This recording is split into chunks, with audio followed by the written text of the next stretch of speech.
Chers amis, chers compatriotes, le 8 mars est une journée internationale des femmes, journée consacrée par les Nations Unies aux droits des femmes depuis des années 70.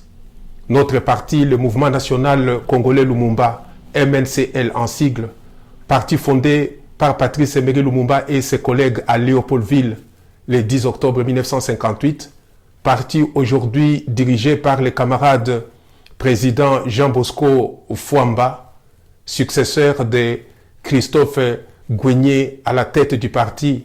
Notre parti, disais-je, s'associe à cette commémoration pour saluer les héroïnes et rappeler à la mémoire leur lutte. C'est pour notre parti, le Mouvement National Congolais Lumumba, MNC, une date pour également rappeler le combat de notre leader historique et fondateur de notre parti, Patrice Emery Lumumba, son combat pour la femme congolaise.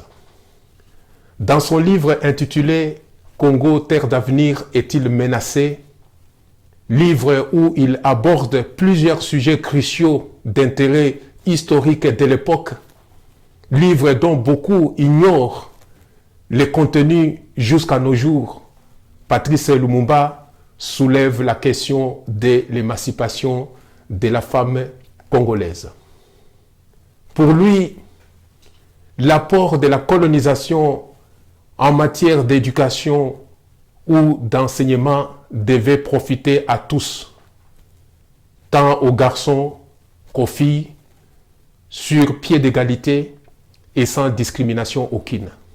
C'est lui qui est le premier et le seul de tous les leaders congolais de son époque à parler de l'éducation de la femme congolaise par l'école.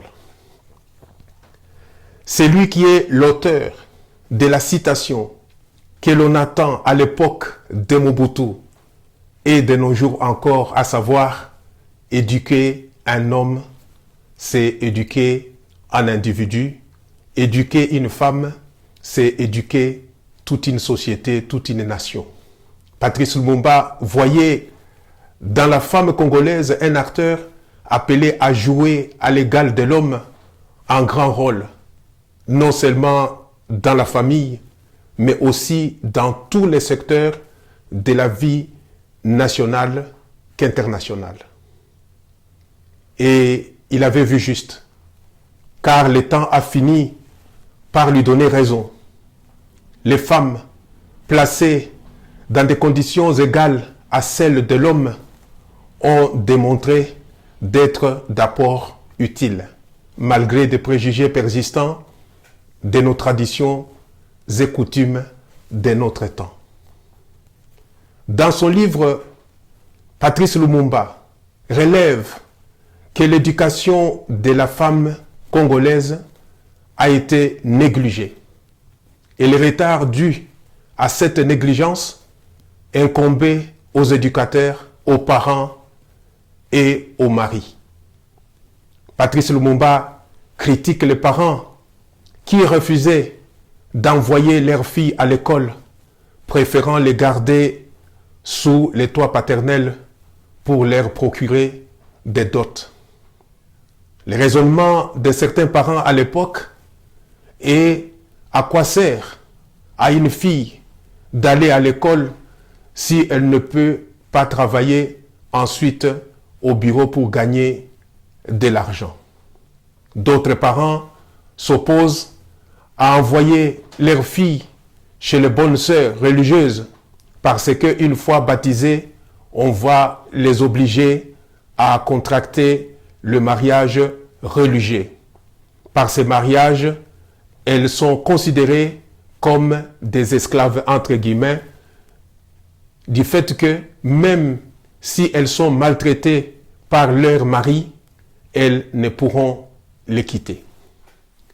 D'autres parents encore gardent la conception à l'époque qui tient la femme, même mariée, sous l'autorité parentale.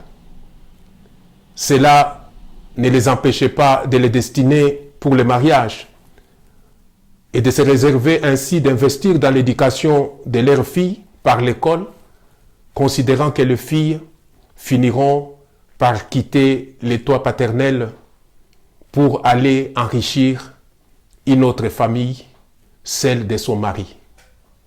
Ces genres de raisonnements dépassés sont encore des mises de nos jours malgré quelques évolutions observées dans l'éducation de la fille ou dans l'évolution des mentalités.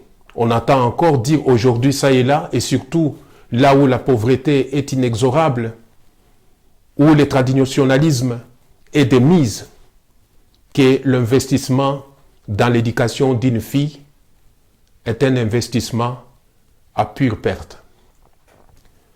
Par ailleurs, Patrice Lumumba tenait l'époux pour une part responsable de ce retard de la femme congolaise. Les derniers responsables du retard de la femme, écrit-il, sont des maris dont certains ne veulent rien faire pour éduquer leurs épouses. En vérité, poursuit-il, un grand nombre de maris congolais s'occupent peu de l'éducation de leurs épouses.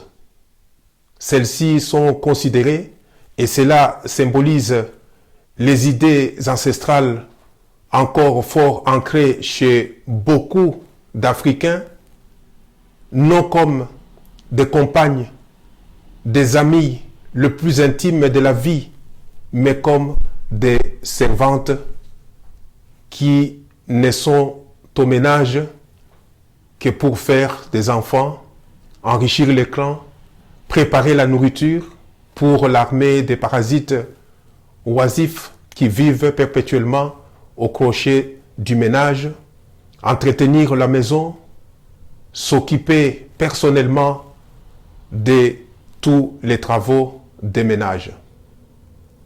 Pour l'émancipation de la femme, Patrice Lumumba était prêt à remettre en question certaines coutumes ancestrales qui favorisent la discrimination et empêchent la femme à accéder à l'égalité des droits, à être préparée à apporter sa contribution à la relation de complémentarité avec l'homme. Certains auraient dit que les maris responsables du retard de la femme ne sont-ils pas des maris résidant dans des milieux extra-coutumiers ou urbains où les hommes sont passés par l'école? Aurait-il été juste de rendre responsable du retard de la femme vivant avec un homme analphabète du milieu rural ou même du milieu urbain? Patrice Emery Lumumba était aussi conscient de ces cas de figure, mais c'est pourquoi il revendiquait l'enseignement pour tous, intensif et accéléré pour rattraper les retards connus par tous, garçons comme filles, hommes comme femmes. Le combat de la femme n'est pas encore arrivé à son terme et nous avons intérêt à les soutenir autant que faire se peut, car dans notre parti, le mouvement national congolais Lumumba, nous partageons avec Gisèle Halimi que tout ce qui avance la femme fait avancer l'humanité. La date du 8 mars offre à notre parti, le mouvement national congolais Lumumba, une occasion de rappeler l'inestimable apport de la femme congolaise, de la femme nationaliste, de la femme lumumbiste à la révolution congolaise et au rayonnement de notre parti. Beaucoup sont ces femmes qui ont fait ce qui était à leur pouvoir de faire pour avancer notre parti. D'autres ont apporté leur temps, leurs efforts et même des financements conséquents pour l'avancement de notre parti, la réussite de la campagne dans les années 60 pour la victoire électorale et pour la montée de notre parti au pouvoir. Ce pouvoir gagné en mai 1960, notre parti l'avait partagé avec tous les leaders congolais, même avec les adversaires politiques. Et aussi avec des candidats malheureux. L'apport des femmes nationalistes profita ainsi au Congo et à son peuple. Aujourd'hui, notre parti a un ferme espoir que la nouvelle génération des filles auront la vocation de marcher sur le pas de nos femmes nationalistes du mouvement national congolais Lumumba, de reprendre le flambeau de la relève et faire plus que ces nationalistes pour le triomphe des valeurs et des principes pour lesquels Patrice Lumumba, leader en avance sur son temps, a mené ce combat jusqu'à consentir les sacrifices suprêmes. Pour ce combat, il en est le précurseur, sinon le promoteur ayant fait des émiles. À très bientôt.